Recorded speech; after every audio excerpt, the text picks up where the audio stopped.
দুষ্টক দমন শান্তক পালন আমাৰ এই পন্থা মহাভাৰতৰ যুগৰ পৰাই চলি আহিছে। গতিকে সাৱধান পাকিস্তান। আজি বুদ্ধ পূৰ্ণিমা, জ্ঞানৰ দিন, এটা পবিত্ৰ দিন। তেওঁ কৈছিল ঘৃণাই ঘৃণা শেষ নকৰে, কেৱল মৰমেৰে ই শেষ হয়।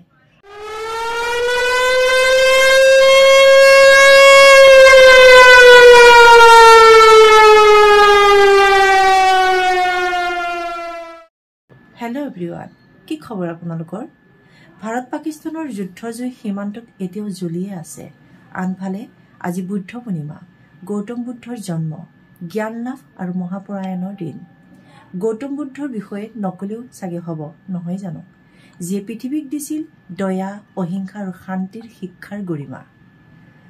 যুদ্ধ আৰু বুদ্ধ এই দুই বিপৰীত শক্তিৰ মাজত আমি আছো আজি। এতিয়া প্ৰশ্ন হ'ল, আমি কি বাছনি কৰিম, যুদ্ধ নে বুদ্ধ?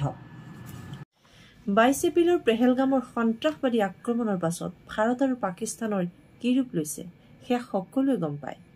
এয়াৰ ষ্ট্ৰাইক, সীমান্তত গোলাবৰ্ষণ, যুদ্ধ বিমান ধ্বংস, কত যে কি ঘটনা ঘটি আছে সেয়া আপোনালোক সকলোৱে জানে। য'ত প্ৰাণ গৈছে আমাৰ কেইবাৰজন জোৱানকেইজনৰ পৰিয়ালটোৰ কথা ভাবকচোন, বুকুখন কিবা কৰি যায়। যুদ্ধ মাত্ৰ সীমান্ততে নহয়, আমাৰ বুকুৰ মাজতো চলি আছে। আচলতে আমাৰ ধৈৰ্যৰ সুযোগ লৈ বাৰে বাৰে আতংক আৰু দুৰ্ভিক্ষত জৰ্জৰিত পাকিস্তানে ধৈৰ্য সীমা পাৰ কৰাই দিছে। এইবাৰ পাকিস্তানৰ ৰেহাই নাই।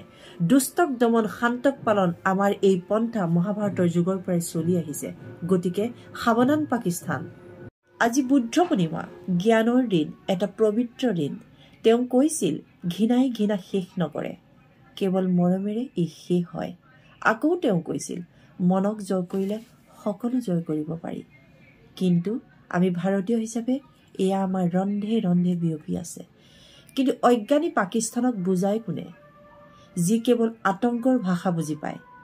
তথাপিও নেদেখাজনৰ ওচৰত প্ৰাৰ্থনা কৰিছো যাতে এই যুদ্ধ শীঘ্ৰেই যাতে সমাধান ওলাওক, নিপাত যাওক আমাৰ দেশৰ শত্ৰুবোৰ, আমাৰ আই যাতে কুশলে থাকক, লগতে আই সন্তান সকলো কুশলে থাকক।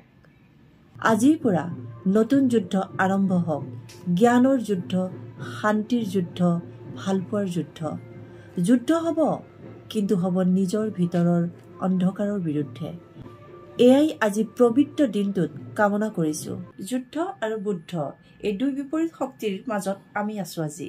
এতিয়া প্ৰশ্ন হ'ল, আমি কি বাছনি কৰিম, যুদ্ধ নে বুদ্ধ? লগতে মোৰ এই ভিডিঅ'টি যদি আপোনালোকৰ ভাল লাগে তেনেহ'লে শ্বেয়াৰ কৰি দিব আৰু যিমান পাৰে লাইক আৰু কমেণ্টটো কৰিবই। আজিলৈ আহোঁ, ধন্যবাদ।